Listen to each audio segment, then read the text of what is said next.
I think you just found your truth. And I think that what's interesting about this moment is that I saw that joy. I saw you be joyful in the middle of this. And I think that was an authentic connection between us. And I think that one of the things that's hard about podcasts is to communicate just in voice without video. The deep connection you can have with a person merely talking. It is very hard to become our authentic selves. It's scary because, as you just said, you have to be vulnerable. You have to allow yourself to be vulnerable in front of others. If insight is a destination, curiosity is the map. I'm Clayton, and this is Making Insight, where we connect the dots between growth, creativity, and what drives us forward. Let me be.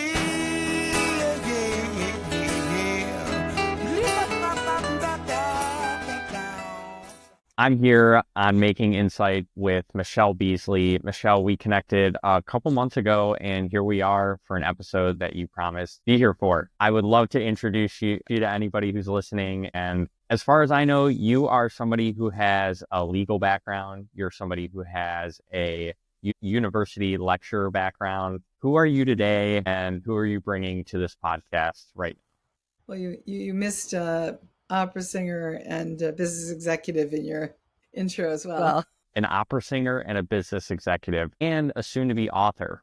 Today I'm executive and business coach. I've, after several decades, more than I'd like to count, of working in business, either externally representing clients or working inside of companies, as a leader, as work employee, as general counsel, as an executive, including as a C-suite executive. I've had struck out years ago on my own as a solo law practice. That was a lot of fun. And I got recruited to come into another company to do a corporate turnaround, which is something I specialize in, where they have groups that don't quite reach their full potential. And I did that, and then left, and that was during COVID, actually. So then I left and we were still, I guess, in COVID. So I spent some time really thinking about what I wanted to do, and I thought, okay, maybe practice law again, and I did some business consulting, a little bit of law, and I realized that's not what I wanted to do. And as I was realizing that, the opportunity to become a certified coach fairly dropped out of the sky in front of me. And I thought, oh, this is exactly it. This is what I was meant to do with all this experience and all the things I've ever done. Did it really drop out of the sky? Because I feel like for me, a lot of those things appear a long time before I actually realize them. No, literally while I was thinking, what should I do? I was called, and I will say that I have a policy of always saying yes when anyone asks to speak to me, even if I have no idea who they are, no idea if they're going to try to sell me something, ask me for something, whatever it is. I always say yes, because you never know. And so these folks called and said, hey. So I spent a lot of time looking into Focal Point, which is a coaching certification company, as well as over 20-year-old network of coaches that was founded by Brian Tracy, a well-known business expert and speaker. And it's a platform as well that has many tools and lots of content that's been developed over the last 20 years and tested and honed, and we know it works. So it was a chance to not have to reinvent a wheel, as well as to have colleagues, but to own my own business again. Because I think I realized after my last corporate stint that I'm much happier being an entrepreneur myself. So that was, but no, it literally fell out of the sky. I definitely want to talk a little bit more about leadership and your experience working around leaders and being a leader yourself. I think a good way to do that is starting with the book that you have coming out called Empowering Leadership. Is that correct? Yes, that is correct. Tell me about the book. And from last time I spoke with you, it sounded like writing the book kind of fell out of the sky too. It's something that you just started and realized you needed to pump out pretty quickly. You're right. It did. I just started writing it earlier this fall as I was on a long drive somewhere. And it's just come pouring out because I've realized it in the writing of it. And I started with my thesis, my basic thesis of a right way to lead people that comes partly from hearing complaints of the leadership who are my age, my vintage, my seniority, and above, um, about the new workforce we have, Gens X, Y, and Z, and complaints about their work ethic or lack thereof, or complaints about their attitudes. And I thought, I just hired a bunch of these people and they're awesome and amazing. And I thought, and I managed them in a different way than I had ever been managed personally. And I thought, this is it. This is the secret, and frankly, should have always been the way everybody was managed. It's the opposite of the top down, controlling, directive, power approach to leadership that a lot of us have experienced in a lot of corporate and other settings. It is a leadership that proceeds from humility and from a place of, I don't know everything. That's why I hired you. So, and we are a collective of people with different areas of expertise. So, for the things you tell me what we should do. And it's a sharing of power, it's a giving away of power. And then it is giving people autonomy to think about what they know and to tell me, and for me to listen, again, with humility that I don't know everything, to listen to what they have to say and acknowledge it, validate it. Now, it's not that I'm going to take every suggestion or proposition that teams make. Obviously, there are larger corporate purposes. There are maybe financial targets that have to be met by my P&L group or whatever. And there may be larger corporate requirements that we live within. I've worked in and for lots of regulated entities. So you've got a lot of regulatory and compliance issues you have to deal with. Within that, I still think there's a lot of room to give people the power to decide, what am I going to do this year? What am I going to do less of? What should I do more of? What should we do differently? What new tools do we need? What new process should we have, or different process? And to really, what I realized too is power is not pie. The top down directive corporate culture, I think, assumes that when you're endowed with power by being given a title, some that has some sort of V in it, or, E or C, that you're somehow that power is something that you own and use over people. And what I've realized is that power is something you should be sharing with people, and that it's not pie, it's infinite. It's like friendship. You can have an infinite number of friends, right? I mean, limited by your time and how much you're got to work, but yeah. It sounds like there is a shift of bringing in a lot more empathy into leadership relative to Yes. what was available in the past or existed Yes. in the past. Absolutely. I think empathy and compassion are two things. When I left a job in the not so distant past, I wrote a note to my team saying, I'm leaving fairly abruptly because for the period of time I've been here, I've been struggling with a child with mental health issues and supporting them. And I don't feel that I'm able to do this job and support you and support my child, either of you, in the way that either of y'all need. So I picked my child and I left. And what was amazing to me is, in response to that note, so many of the people who worked for me and around me replied and said, I have the exact same thing going on. And I had never known. And I wish I had. And that's why I think there's so much grace we can be giving each other in work contexts. And there's so much that isn't. There's so much recrimination that goes on in so many corporate cultures for people who are struggling, rather than trying to support. Yeah. Do you follow Dr. Julie Garner by chance? Mm. No, I don't.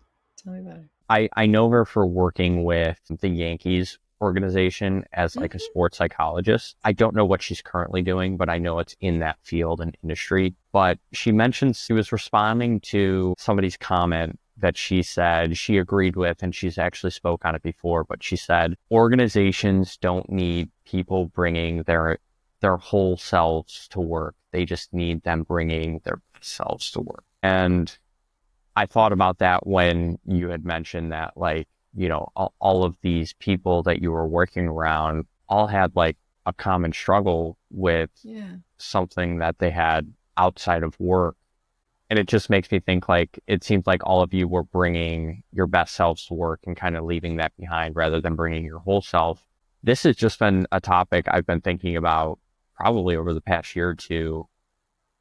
What are your thoughts on that? Do you think we should be bringing our whole selves to a culture or a work environment, or should we just be showing up with our best selves that's required for that job?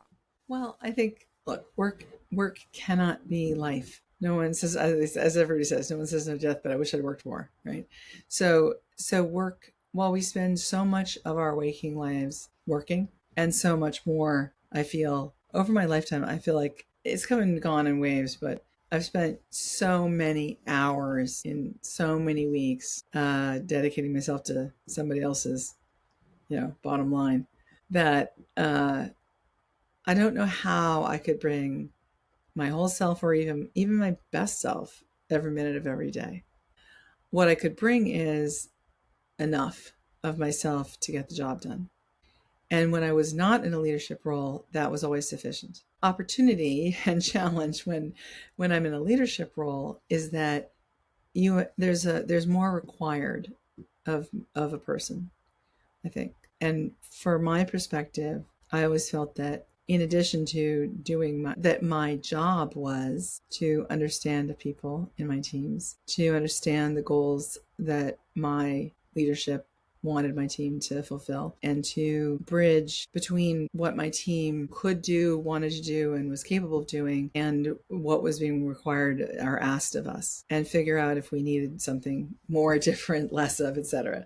Right, myself, but through the lens of what my team thought was we were capable of doing. And it's not to say that I didn't build teams from scratch. I did. I said, well, I can't do something that my boss wanted without having a brand new team to do X. So I build that team. But once I built it, and let's assume I hired well, and then those are the people who I felt were the people who were the experts. I'd say, okay, well, what do you think we should do now? And so going back to your question about best self, I'm not sure what that really means. I do think you need to bring enough of yourself to be able to do the job you're asked to do. And as a leader who's asked not only to manage people, manage conflict, manage task distribution, manage task execution overall, make sure that other people are getting other people to do things, but also trying to model and live core values and inspire people to work and do a great job and to own and feel ownership of what they do and feel proud of what they do. That's the part that becomes harder when you have a difficult situation going on somewhere else in your life, because that's the part that takes that extra energy, that extra part of your soul um, that in my case I really just needed to expend at home. And yeah, so I don't know what best self means really. um, I do know that for me as a leader, I do believe that to have, I was unfortunately in that situation, I was, leading by sharing power, but inside a fairly toxic culture. So what I was doing to some extent was protecting my team from that and mediating between what I could give them in terms of sharing power and an experience of empowerment leadership and autonomy and validation, and hopefully modeling for them what they would then seek in the future in the people they wanted to be led by. It was me sort of creating that bubble between them and the rest of the company, and not always successfully and not 100%, but again, that's required a lot more than I at the end could really give because of what I was trying to manage. And I think that double burden of family and children or parents or relatives are things that mental health particularly, we don't talk about that. We particularly don't talk about it at work because, it's still wrapped up in a lot of, it makes you look weak, which is part of the old top down directive power culture, where if you gave away some of your power, that would make you look weak. And I find that is in fact part of that view of power over. You have to hoard it. You can't give it away. So I'm curious, in your experience, I can tell you've been a part of many different cultures. Mm-hmm. What was the difference between cultures that weren't so toxic Mm-hmm. versus ones that were? What was that underlying difference? I will tell you the underlying difference is I worked for one company that was fantastic, and it really was because the core values of that company were understood top to bottom, lived top to bottom by everyone, from the C-suite down. And every year, those of us in the C-suite talked to everybody in the company about it.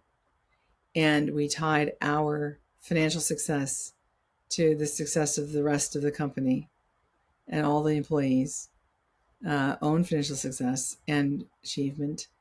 We made it our business to make sure that those values were lived and we modeled them. And it was a culture of where one of the values was respectful candor, meaning anyone could raise an issue, any problem, anything they saw that wasn't working, really with anyone. And it would be intended to be received with respect. You would say it with respect, but you would not hesitate to raise a problem, a concern, even in an interpersonal matter, and people would give you a respectful hearing. Now, it might not be resolved right there, but it was absolutely something that you could go to the CEO. I was general counsel. You could go to me. You could go to anybody and, and, and talk about it. And I think that that's something that made that company true. That company was completely successful. Yeah. I definitely believe this year was eye-opening for me in the fact that like core values come before P&L. And well, it does, you can't have P&L without core values, I don't believe. Yeah. Companies that are running profitable businesses that maybe aren't value driven, they exist, Mm-hmm. but I do believe the most successful ones are value guided. The ones that are making money that are not value driven are doing it on the backs of other people through toxicity and the willingness of people to put up with that culture for a paycheck.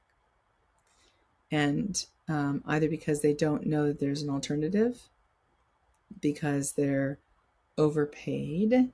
I stayed in several places where, in fact, once I said, I can't take this, I'm leaving. And they offered me this huge pile of money. I thought, oh my God, I can be bought, but only for a little while.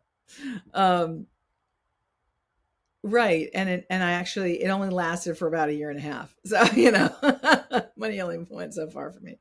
But, people have families and they need paychecks. They have mortgages, they have student loans, they have responsibilities. So a lot of people put up with a lot because they can't get out easily. And it's harder sometimes to find their particular type of job in the place they live. It's harder for them to find their particular kind of job at the same rate of pay. So there's a lot of reasons why people put up with toxic cultures in order to make a living and support others. I put up with them. And I always said to my students when I taught them employment law, I said, look, maybe you experience some kind of discrimination even. So my only question is not, my God, it's what are you going to do about it?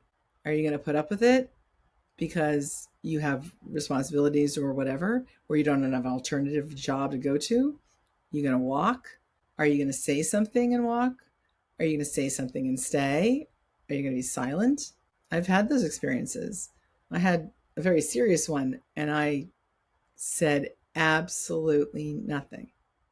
What do you mean? So I had a very serious, almost constitutional violation, discrimination episode in one of the companies I worked at, and which I will be talking about in my next book, um, empowering authenticity. It was a watershed moment in my life, but I said nothing because I was 6 months pregnant, and I really did not have a choice about doing anything at that point. So, yeah, but that's a choice too. The choice to say nothing because you have a reason to say nothing and keep your job is a choice, right? So, people do put up with a lot of things for very profitable companies for a lot of reasons that are personal to them, and I can't fault them for that. Who I fault are the leaders, right? For making money off the backs of other people in a place that's not kind. Would you say that's going on with the healthcare industry right now, with what we just saw in the news about a healthcare executive experiencing something that is not just, in my eyes? So, yeah. Is that almost like a current event that uh, pertains to how the outside world perceives Uh, leadership in these corporate organizations? Does that make sense? yeah, a bit. I understand. I've been hearing some of the things that people have been saying about the person who was so unfortunately murdered. Um, and what's fairly tragic to me about that incident is that, by all accounts, while he was a very ambitious leader and rose to the top, obviously, and became CEO of his company, he remembered every single person's name he ever talked to. Anyone could go speak to him, and he was kind. So I'm not sure that he had created a toxic culture, but I don't know. What I do know is that he left behind kids and a spouse and a whole family. And that's never okay. It's never okay to take someone away from people for political reasons. Yeah, I didn't mean to go on that tangent there, but No, it, but it just I made me think think that, about that. right, I agree. But, I think that this is an interesting issue that people from outside of institutions now believe they understand in the internal culture, and think they're taking action by removing the head, if you will, of what they believe is a snake.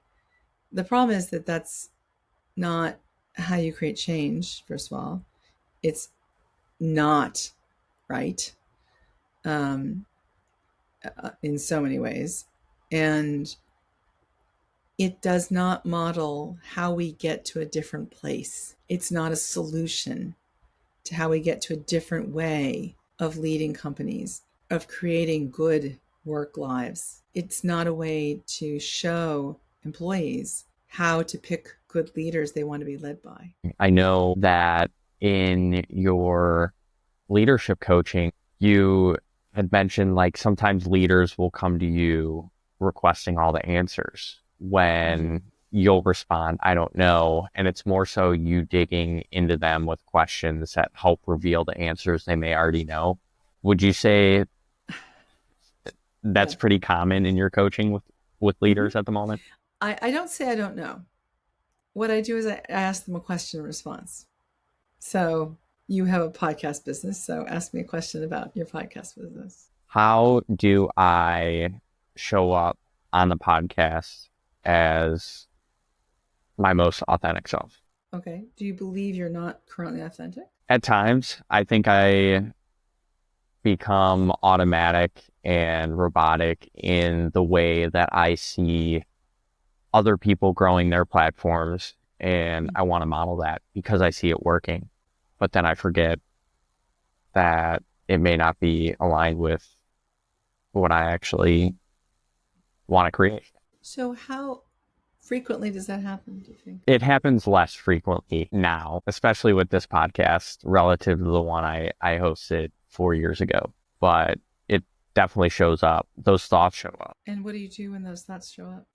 Procrastinate, not act. Is there a reason why you don't act? I don't know. See, that's the answer I always look for. That's where coaching begins, is the answer. That's a good question. I don't know. So, I don't know is a great place to start with. We need to talk about clarity. How do you get clear about what to you authenticity means. I would spend time with you on understanding your definition of authenticity, or you would tell me that. We would figure that out together. And then we would understand what's stopping you from addressing those moments. Whether it's emotional, whether it's, as you say, procrastination, what's behind that procrastination, those kinds of issues. And then what does it do to your podcast business when you have those moments of lack of authenticity? I'm actually, that's a question right now. How does it impact the podcast when I have the, Yeah. once again, I'll go back to inaction. I feel like there's a lot I create on paper and a lot of thoughts, ideas, insights that I write down, not speaking to others, kind of speaking to myself and helping me learn what I already know, that I get really excited to create. And then I never do that because I don't never do that, but there's times I don't because I'm like, oh, that won't connect with what the other creators out there are creating, when I have to remember that they're not me, I'm not them, and What would they have a different happen? audience. That's true. Okay. So what would happen if instead of procrastinating every single time you came on to do a podcast and you had one of those thoughts, you brushed it aside and focused on being your true self? How would that impact the podcasts that you're doing?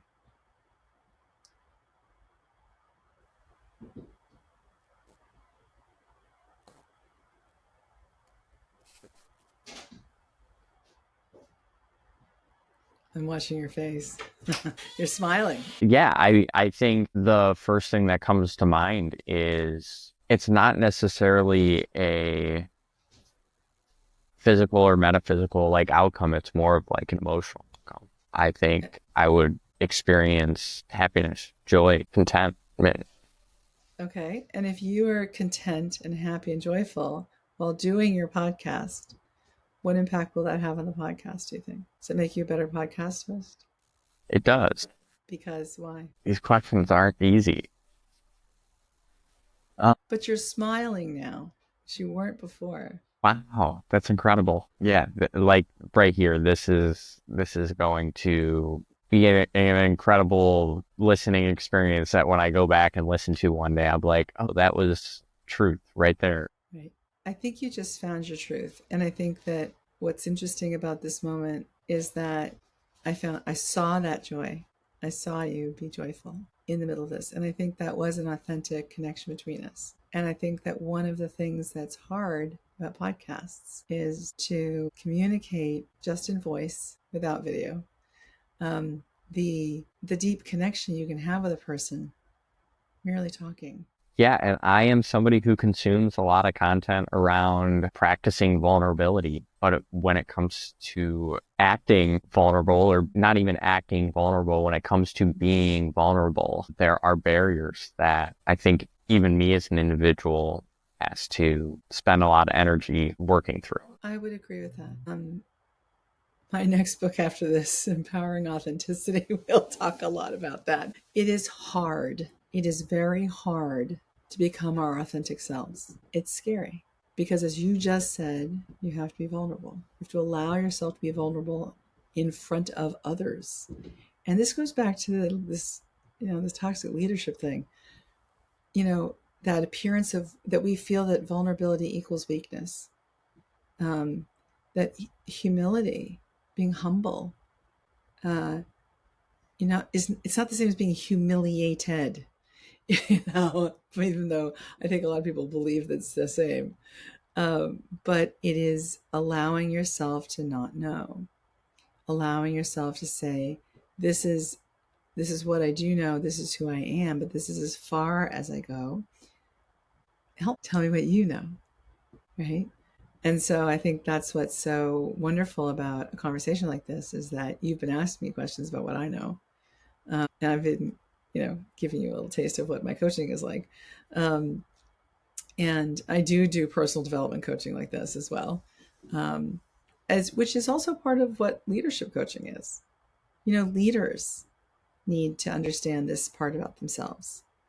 And that's deep work that we only get to sometimes later after we talk about revenue and, net profit quotients and things like that. But, and I can talk about all of it, but depending on the person, how deep we go is how deep we go.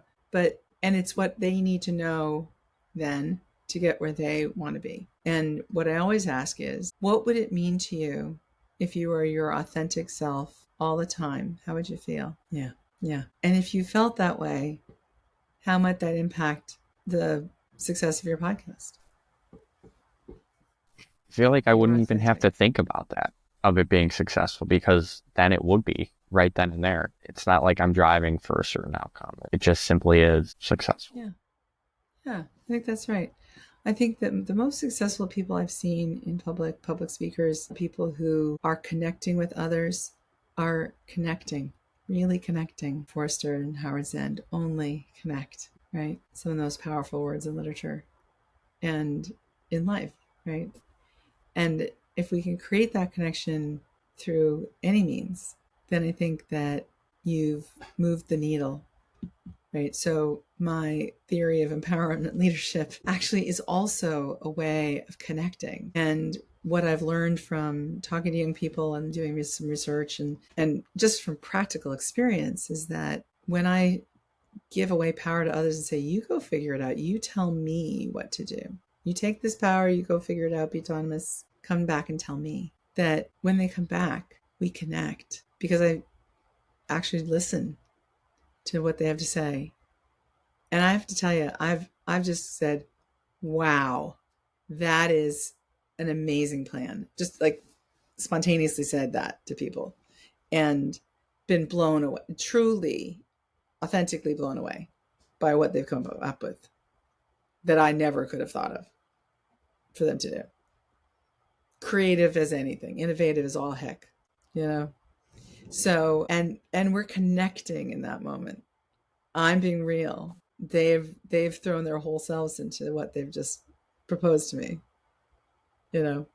So it's part of leadership. It's part of making a business successful like yours, any entrepreneurial endeavor like yours. Um, it runs the whole gamut. So I just have to know personally, after hearing all that, what does authenticity mean to Michele Beasley? It means not pretending to be a certain way to fit in, not putting on a mask to be liked or acceptable to others, not molding myself to an environment. And because I've done a lot of all that, a lot in my career and in my life. And I think that the more of that I have shed over the years, and there have been a number of key points at which I've moved away from, the masks and the pretense and the fitting myself in, the better my life has gotten. Was there a critical moment in your professional career that it was the breaking point where you finally woke up and you realized you couldn't wear a mask anymore? You may have already mentioned it earlier. No, I haven't mentioned it. Actually, it was when I turned 40. So such a cliche. But it for me it was actually funny because I loved turning 30. I had the best party ever. It was so good that for a decade we had the annual 30th birthday party, right? All my friends and I. But when I got to close to 40, I was like upset and morose, and I was like, what the heck's going on? You're about, like it's going to be the 10th annual, right? And I had this big trip plan. It was going to be a location event, in Europe and with friends and their kids and my parents and, all these people. And which is we did. But I realized that I had regrets. And I realized when I was a little kid, I'd sworn I would grow up and not have regrets, that I would live a life both, that I had many regrets. And I remember as a kid thinking I wanted to live a life without regret, that I wanted to live a bold life, and I knew myself then. I knew myself when I was a young person, and I got really far away from that person. And that short period of time, around when I turned 40, after coming back from my trip, I made a very serious and quite explosive change in my work life, and completely for the better. And I picked the person I wanted to be led by. And he picked me, and we spent 6 months deciding if we wanted each other, So it was a definite, very intentional on both our parts. Amazing. Yeah. That was the first step, the first big step as an adult. It's gone on from there. You'll have to read the book. Well, I am 8 months away from 30. I will let you know what I'm feeling when I turn 30 and if it relates to anything like what you described during your 30th celebration. I want to get back into the book, though. What Embracing leadership, empowering leadership. Yeah. leadership? Who is this book for, and what are some core messages that you're hoping anybody who picks it up will walk away with? It's for leaders, first of all, to really think about, could they do this a different way? Sort of please. Because as much as I hear complaints about the workforce that we have today, this is the workforce we have today. And I've realized that they are essentially, it's like, I'll make this analogy there. It's like they're from a different country. They have a different language, a different culture. They value, you're part of this, that you value different things. You're inspired and motivated by different things than my generation, those who are older, more senior than I am. And those of us who are in charge of things, actually need to understand y'all, because we're leading you. And if you're not going to follow, it's like when I was a mom, my kids were little, I'd be like marching down the street and turn around, nobody's following, right? It's hard to be a leader if nobody's following. Because employee retention and employee engagement are in the pits right now. People are walking a lot. So companies will hire, invest, and within 2 years, people are gone. Talented, amazing people. And I watched it happen. I've seen it happen over and over. In fact, people I worked with, I see them now, they're already out of the last place I worked. Really talented people and have great, amazing new jobs. Where I assume they're much happier. Or, they've moved on, but they didn't move on within that company, which is, unfortunate for that company because they lost that talent. And so I would say that, so it's first of all for leaders, please get this message. You have to change if you want this workforce to be yours. You want to make it work. But it is also for the workforce, it's for employees. This is the way that I figured out I think you all want to be led. I think I understand you. Maybe not perfectly. You can talk to my kids about that. But think about how you want to be led. Think about who you want to be led by and how they should lead you. And think about how you want to feel about your leadership and about the culture of the company you're in. And go choose that. Don't just choose a paycheck. Would you say there's a blend of like personal and professional lessons in this book? I think there are, because for leaders, you really have to rethink yourself. I did. I learned to lead by watching the people before me who, pointing fingers at, you do this, you do this, you do this. I micromanaged my first deals like crazy, double checking everything to make sure it was perfect, and over it took me, and I talk about this in the book. I mean, I stumbled my way to this theory over the years and made tons of mistakes with people, and stumbled into this idea, and then I didn't follow through, or I had a different job and didn't do it there or whatever. But I realized over many years that this is what works, and particularly as the workforce has sort of cleared out in terms of my generation and up, and the younger generation has come into their into the workforce. Then the first true digital natives, Gen Zs, have entered in full force. People born 1997 to 2004 14, I can't remember, roughly that. But they grew up with all digital all the time. Yeah, I want to say we briefly or at least I briefly discussed this the first time we were introduced to one another. I think I mentioned I'm a cusper, like I was born in 95. So like there are 50% of times where I see myself relating to like millennial culture, and then there's other times where I'm relating to Gen X culture. Like there's times where I want to go above and beyond for who I'm working for, and then there's other times where I'm like, what purpose does that serve for me? That's my, yeah, exactly. I was told, well, you were raised to ask not what you could do for your country, but what your country could do for you, but what you can do for your country, kind of, or your company. And I said, yeah, that's pretty much true. you know, um, Being born in 95, like I went until I think like seventh or eighth grade without a cell phone. So I experienced a mhm. little bit of life before technology, and then like completely consumed by it through middle school up till now. And yeah, even that feels like a double-edged sword. Like there's so much good value we get from technology, and so much negative. Yeah, then and for those of us who raised you all and had no idea what to do about it all, and had tons of mistakes or didn't understand it, whatever, or all of the above, I do think that this book is for folks who are the workforce of today to say, look, I have realized that there's a different way, that you can ask for more from your leadership or something different, and if you don't like it, vote with your feet. I really do believe that that's true. There are jobs out there. Now, there are also jobs where you just need to have a job. And so I think it's really important to recognize that some of us don't have choices.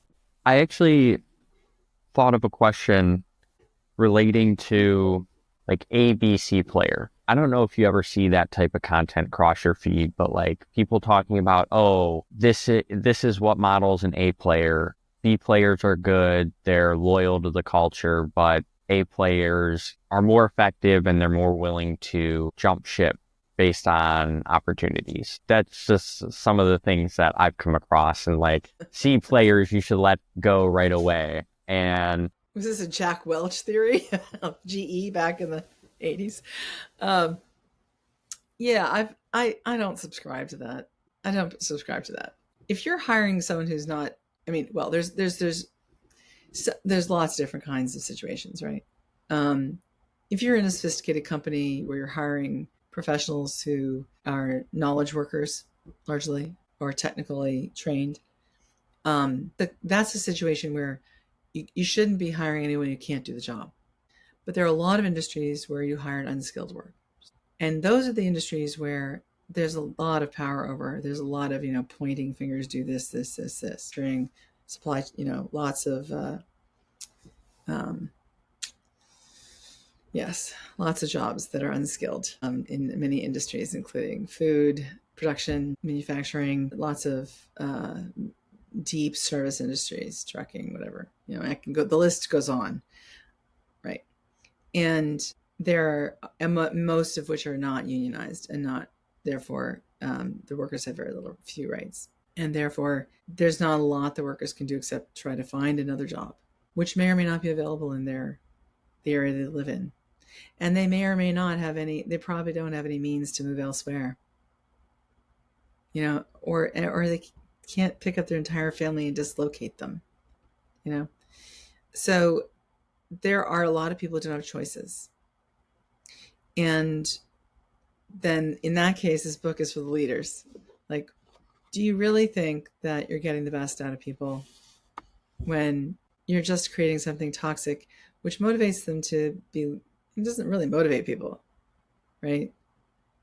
When you're taking advantage of people, I'm not sure you get motivated workers who go above and beyond. People who, you know, uh, you know, wastage, pilferage, spoilage happen more likely in industries where the workers are unhappy or exploited or both, usually both. So I do think that there's a lot to be said about a lot of different industries and the way that they're run, companies in them are run. And there's a lot of things to be said about companies that are run by different types of owners, private and public. So this book does not cover the entire ground of all possible circumstances.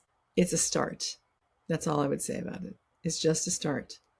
And yeah, I'm picking up a shovel, but I'm just the first one. I don't cover this ground completely, and I don't own this space, and I'm not the only person with a voice or with an understanding of ways of leading that might be better than what many of us have experienced. So what do you love about writing this book? I love writing this book because it is allowing me to speak to many people as the voice of the person I wish I'd had telling me things when I was their age, because nobody ever told me any of this stuff. And for anybody who maybe wants to connect more with you by not reading your book, how would they do that? You host webinars, right? I do. I host master classes. So the master classes are once a month on right now. The platforms I'm using Eventbrite, so you can always look up master classes always only virtual. I just did one today, in fact, and then I will be the website for that where those videos will be available is not yet built, of course. So I'm one of these people who sort of like moves forward whether it's built or not. I move into the house before it's finished, so I can watch it. Whether they're putting the roof on correctly. But the easiest way to get a hold of me is through my LinkedIn. I don't know if you have a launch date for the book, but Not yet. The publisher hasn't. I haven't given it to the publisher, so they do not yet have a launch date. When I give it to them, they'll have a launch date. But it should be out sometime. They said we're thinking March, April, sometime in there. There will be a masterclass with masterclass embracing leadership before, and there will also be a book launch party. So that will be I hope well advertised. So we'll have an online live book launch party. all right, I have one other question Sure. that I personally wanted to get your thoughts on before we end this until next time. So what is something that you didn't pay enough attention to early on that you had to learn the hard way in your career, in your life, in leadership? I didn't realize for many years that being the smartest person in the room wasn't enough. So I had to learn sort of the hard way about EQ and paying attention to other people and really looking at other people and how they were feeling in the room. And that's why I'm really focused now on creating that sense of safety. One of the things that, providing autonomy and validation to people does is it gives them that emotional sense of safety. And if you look at what neuroscience tells us about what humans need to be creative and innovative is that sense of safety. And it creates motivation. Thank you. You're quite welcome. It's been a pleasure, Clayton. Thank you so much. Absolutely. Is there anything you would like to leave my listeners with that I have not brought up? I have to say, I hope you'll read the book. I hope you'll buy the book. I hope you'll come to the master classes. I hope that you'll learn something. I'm not the only voice out here. I don't have all the answers, but I have a lifetime of experience to share, and that's what I'll be sharing in this book. Beautiful. So thank you. Yeah, thank you for being here today, Michele. My pleasure. Wow, what a real privilege. Thank you so much, Clayton. Great conversation. Let me be again.